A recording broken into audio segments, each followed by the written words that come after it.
Warning: our YouTube channel and its videos may contain scenes, language, and content that may not be appropriate for all audiences.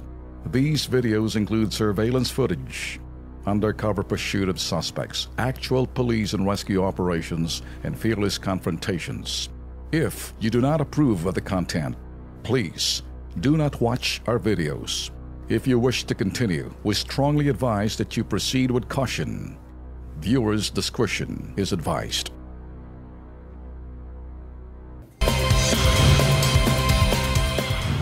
Ito ay pinadala ng isang concerned citizen, ang litrato ho ng manhole na yan. Sa gilid po yan ng service road ng C5. Malapit po yan sa Market sa Taguig City.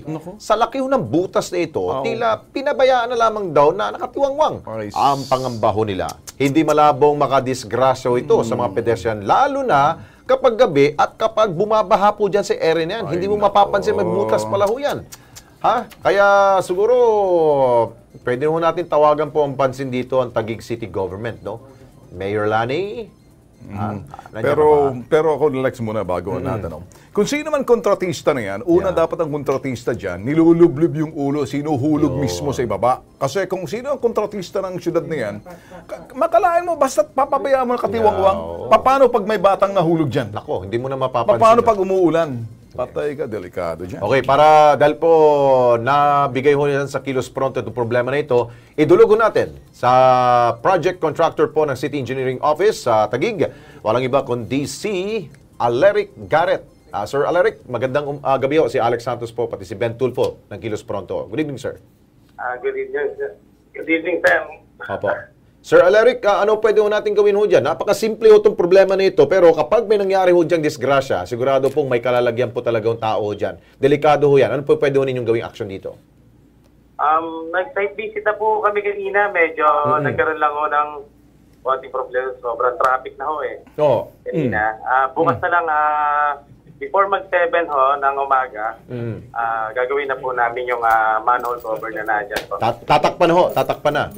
Tatakpan na po yan, sir. Yung doon ho kami galing ngayon. Doon kayo galing ho?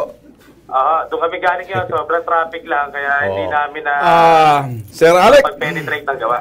Sir Alec, ikaw ba'y nanonood ngayon sa Kilos Pronto? Hindi po, nasa sakyan pa na po. Kasi kung sasakyan ka, kung nakikita mo sana ang panoorin mo sa website, hinuhubad ko ng sinturon ko. Hindi ho dahilan kung na-traffic ka. Ang problema ho, yung butas na yan, sabihin mo kontratista mo kung sino yung mga talpulanong naggumawa niyan, ayusin. Saan ka nakakita na ang sagot mo, traffic. Kaya, may mic lang ako. Huhugutin ko na sinturon ko. Sisinturinin ko na itong lugar na to eh. Sorry po, sir. Galing po kami dyan ngayon, sir. Galing po kami ngayon dyan, sir. Ang gusto kong gawin mo, ganito na lang. Tama ng dahilan. Gawin mo na lang para dito sa bayan. Para hindi makapansala. Huwag yung dahilan mo, Sus Mariosep. Hindi, binisita naman nila Ben eh. Pasensya na po, sir. Ayun! Pero, gagawin po namin yan. Sir Aleric, bukas po ha. Bukas po. Pasensya na po. Sige. Gusto mo namin, para ho sa kaligtasan naman rin po ng mga Taguig po dyan, di ba? Yes, sir. Okay, Sir Aleric, thank you so much po. Magandang gabi ho sa inyo. Ayun.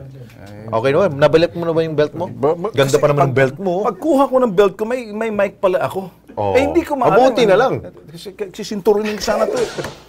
Hindi, gumagawa naman na action. Sa atin lang kasi, mas mahalaga yung sinasabing takpan yung butas kaysa sa traffic. Yun. Well, sa bawat storya. Kinakabahan. Okay. Kinakabahan na rin ako eh. Sige. Eto na lang. Eto ho'y mga kwento ho ng mga may high blood. Wala ako noon. Yun. Nag-herbal ako eh. May arthritis. Mayroon ba kayo? Sakit sa bato? Sus Mariosep.